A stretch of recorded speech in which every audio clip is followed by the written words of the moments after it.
साथ मैं हूं जीनत सिद्दीकी। शुरुआत खबरों की करेंगे और सबसे पहले बात करेंगे मुख्यमंत्री योगी आदित्यनाथ की। जी हां, उपराष्ट्रपति जगदीप धनखड़ आज जबरदस्त तरीके से सीएम की तारीफ करते हैं। वो कहते हैं सीएम हो तो ऐसा। सीएम योगी को महाकुंभ के आयोजन का सारथी बताते हुए धनखड़ कहते हैं कि आप 8 साल बेमिसाल के नायक हैं।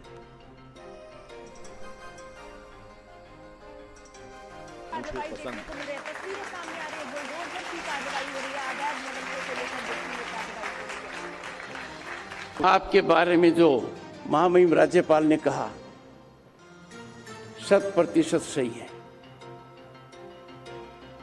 आपने कुछ बातें ऐसी कही हैं जो चुनौती से जुड़ी हुई है। चुनौती से पलायन करना, चुनौती के प्रति उदासीन रवैया रखना, चुनौती के प्रति निष्क्रिय होना कायरता की निशानी है। कायरता का कोई भी अंश उत्तर प्रदेश के मुख्यमंत्री में नहीं है। इसमें कोई मेडिकल जांच की आवश्यकता नहीं है। आगे बढ़ते हैं। केंद्र सरकार ने अगली जनगणना में जातीय जनगणना कराने का फैसला लिया। इस फैसले के बाद कांग्रेस, आरजेडी, सपा जैसे विपक्षी दलों में क्रेडिट लेने की होड़ मच गई। सपा अध्यक्ष अखिलेश यादव ने कहा है कि पीडीए की एकजुटता की जीत हुई है। वास्तव में अभी सरकार ने फैसला लिया है। हमें खुशी है इस बात की कि सामाजिक न्याय के राज की स्थापना के लिए एक कदम तो बढ़े हैं सब लोग। सामाजिक न्याय के राज की स्थापना हो, उसके लिए जाति जनगणना का फैसला 90% पीडीए की एकजुटता की 100% जीत है। भाजपा सरकार को यह चेतावनी है कि अपनी चुनावी धांधली को जाति जनगणना से दूर रखें, क्योंकि ये कोई भी धांधली गिनती में कर सकते हैं। एक ईमानदार जनगणना ही हर जाति को अपनी अपनी जनसंख्या के अनुपात में अपना वो अधिकार और हक दिलवाएगी जिस पर अब तक वर्चस्ववादी फन मारकर बैठे थे। अधिकारों के सकारात्मक लोकतांत्रिक आंदोलन का पहला चरण है और भाजपा की नकारात्मक राजनीति का अंतिम, भाजपा की प्रभुत्ववादी सोच का अंत होकर ही रहेगा। संविधान के आगे मन विधान लंबे समय तक चल भी नहीं सकता है। संविधान के आगे मन विधान बहुत लंबे समय तक नहीं चल सकता है। इसलिए मैं इस बात को मानता हूं कि ये इंडिया की जीत हुई है। तो अखिलेश यादव कह रहे हैं पीडीए की जीत हुई, इंडिया की जीत हुई। दरअसल केंद्र की मोदी सरकार की तरफ से जैसे ही ऐलान हुआ कि सरकार जातिगत जनगणना कराएगी, पूरे देश में 3 नेताओं की चर्चा जोरों से होने लगी। राहुल गांधी, अखिलेश यादव और तेजस्वी यादव। पूरा विपक्ष एकजुट होकर कहने लगा केंद्र सरकार को विपक्ष के सामने, पीडीए के सामने झुकना पड़ा। हम अपनी स्पेशल रिपोर्ट में आपको दिखाएंगे वो बयान जिसने विपक्ष को फ्रंट फुट पर ला दिया और सरकार को बैक फुट पर।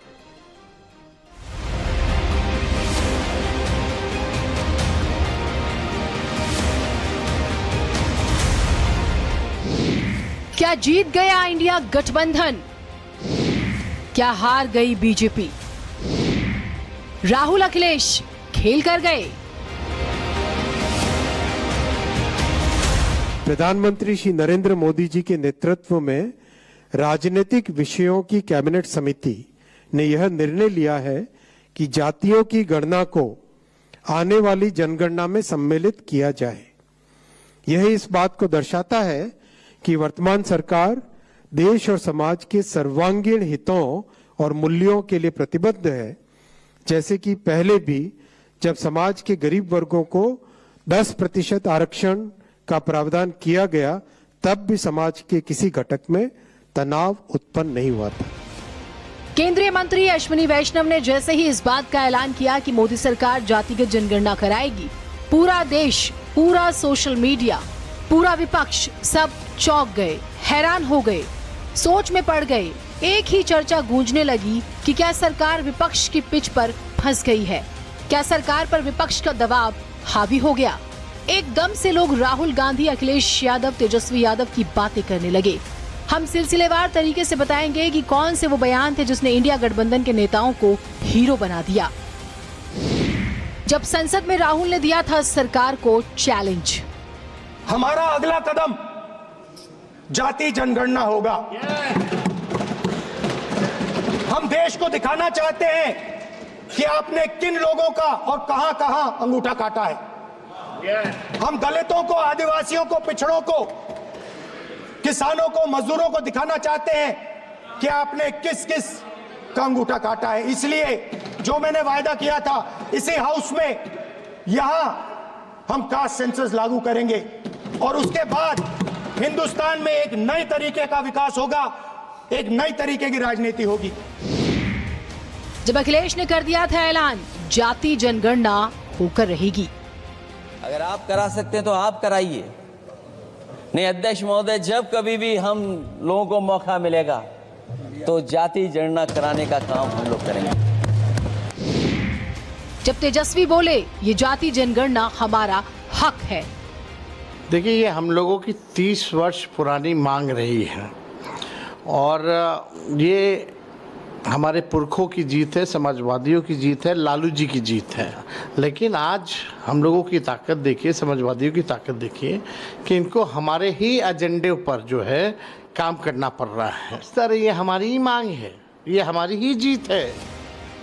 राहुल गांधी हो, अखिलेश यादव हो या फिर तेजस्वी, लोकसभा चुनाव के दौरान तीनों नेता मोदी सरकार पर जातिगत जनगणना के मुद्दे को लेकर हावी रहे। और तो और राहुल ने तो कांग्रेस के अधिवेशन के दौरान कह दिया था, जातिगत जनगणना के बिल को हम जरूर पास कराएंगे, उसी लोकसभा में, उसी राज्यसभा में, उन्हीं से। मोदी जी ने, आरएसएस ने साफ कह दिया, हम जाति जनगणना नहीं करेंगे। हम जानना नहीं चाहते हैं, हम समझना नहीं चाहते हैं, हम लोगों को बताना नहीं चाहते हैं कि इस देश में दलितों को, आदिवासियों को, पिछड़ों को, गरीब जनरल कास्ट को, माइनॉरिटीज को कितनी भागीदारी मिलती है, हम छुपाना चाहते हैं। और वहां मैंने सामने बोल दिया कि आप छुपाइए जितना छुपाना है। लोकसभा में, राज्यसभा में हम कानून पास करेंगे, आपके बिल्कुल सामने कानून पास करेंगे, जाति जनगणना यहीं से निकालेंगे। जैसे ही ये खबर सामने आई, राहुल, अखिलेश, तेजस्वी मीडिया के सामने आए और कहने लगे सरकार को हमारे सामने झुकना पड़ा। अब सरकार ये बताए कि जनगणना कब तक कराई जाएगी, क्या नियम होंगे, डेडलाइन क्या होगी। हमने कहा था कि कास्ट सेंसस को हम करवा के छोड़ेंगे। पता नहीं क्या हुआ, सडनली 11 साल बाद नरेंद्र मोदी जी कहते थे कि सिर्फ 4 जाते हैं। सडनली कास्ट सेंसस का अनाउंसमेंट किया। हम इसको सपोर्ट करते हैं, पूरी तरह सपोर्ट करते हैं, मगर हम टाइमलाइन चाहते हैं। हम जानना चाहते हैं ये कब तक होगा। अभी अभी सरकार ने फैसला लिया है। हमें खुशी है इस बात की कि सामाजिक न्याय के राज की स्थापना के लिए एक कदम तो बढ़े हैं सब लोग। सामाजिक न्याय के राज की स्थापना हो, उसके लिए जाति जनगणना का फैसला 90% पीडीए की एकजुटता की 100% जीत है। ये हमारी ही जीत है, ये लालू जी की जीत है, ये हमारे पुरखों की जीत है, ये समाजवादियों की जीत है और हमारे ही एजेंडे की बात जो है आज भाजपा कर रही है, जो कल तक कहती थी कि नहीं करेंगे। ये ताकत है हम लोगों की। बटेंगे तो कटेंगे, एक है तो सेफ है का नारा देने वाली बीजेपी पर आरोप लगे हैं कि वो विपक्ष के दबाव में आ गई। कुछ सवाल तो हैं जो लोगों के मन में हैं। जाति जनगणना किसका मुद्दा? जाति जनगणना के लिए अचानक कैसे तैयार हुई इस सरकार? क्या विपक्ष की पिच पर फंस गई बीजेपी? क्या ये इंडिया गठबंधन की जीत है?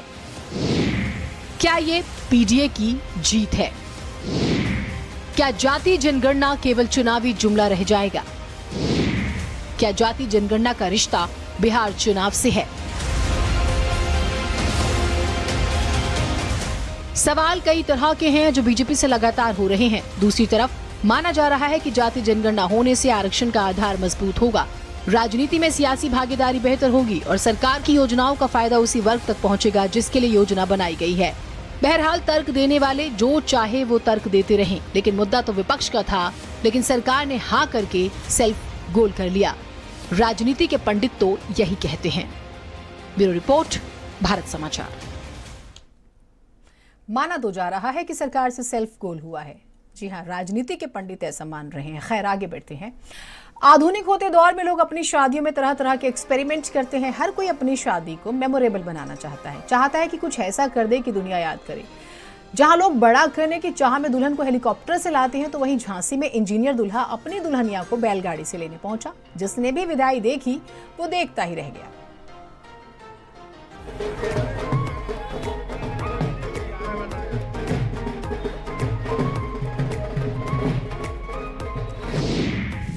दुल्हन की विदाई झांसी वालों को भाई, दूल्हे ने कराई बैलगाड़ी वाली विदाई। इंजीनियर दूल्हे ने पाई लोगों की वाहवाही। दुल्हन के दरवाजे पर गले में पीली माला डाले खड़े ये दोनों मवेशी मगन हैं, खुश हैं क्योंकि ये दोनों अपने इंजीनियर साहब की दुल्हनिया को लेने आए हैं। दोनों पर कैमरे का जबरदस्त फोकस जो है, हर कोई इन्हें देख रहा है। खैर, हमें भी ये गजब भा रहे हैं। अब समझिए पूरी खबर को। मिलिए इनसे। ये है झांसी के चिरगांव के रहने वाले संतोष कुमार वर्मा। ये अपनी बहू की विदाई बैलगाड़ी से कराकर लाए हैं। तर्क है कि हम किसान हैं, खेती बाड़ी से जुड़े हैं, क्योंकि हम लोग गांव से जुड़े हुए हैं। अपनी परंपराओं को हमेशा साथ लेकर चलना चाहिए, इसलिए बिना दहेज लिए और परंपराओं को निभाते हुए हमने फैसला लिया है कि अपनी बहू को बैलगाड़ी से लाएंगे। मेरे बेटे की शादी है और शादी जो है बगैर मांग दहेज के हुई है और पुरानी परंपराओं को मानते हुए हमारे बालक का मन था कि बैलगाड़ी से विदा हो, तो फिर बैलगाड़ी जो है गांव से मंगाई गई है। पुरानी परंपराएं हमारी जो है मान नहीं रहे लोग, नष्ट होती जा रही हैं। हमारी भारतीय संस्कृति में किसान देवता माना जाता था। किसान का जो साधन है वो देवता तुल्य सामान थे और हमारी कृषि प्रधान देश है, तो उन साधनों का सम्मान होना चाहिए। अब इन तस्वीरों को देखिए। विदाई के समय दुल्हनिया बहुत रोती है, लेकिन जैसे ही दूल्हे राजा के साथ बैलगाड़ी पर बैठती है, हंसना शुरू कर देती है, खुश हो जाती है। चारों तरफ लोग इस अनोखी विदाई को देखते रह जाते हैं। हालांकि जब इस अनोखी विदाई के बारे में हमारी दूल्हे राजा से बात हुई, तो वो कहते हैं कि हमेशा अपनी जमीन से, परंपराओं से जुड़े रहना चाहिए। ये संदेश देना चाहते हैं, जमीन से जुड़ के रहना चाहिए हमें। ये संदेश देना चाहते हैं, जमीन से जुड़ के रहना चाहिए हमें। बहरहाल जिसने भी इस विदाई को देखा वो खुश हुआ। चारों तरफ इस विदाई की चर्चा है। परंपराओं से जुड़े रहना बहुत अच्छी बात है। ब्यूरो रिपोर्ट, भारत समाचार। एक सवाल है, क्या माता पिता का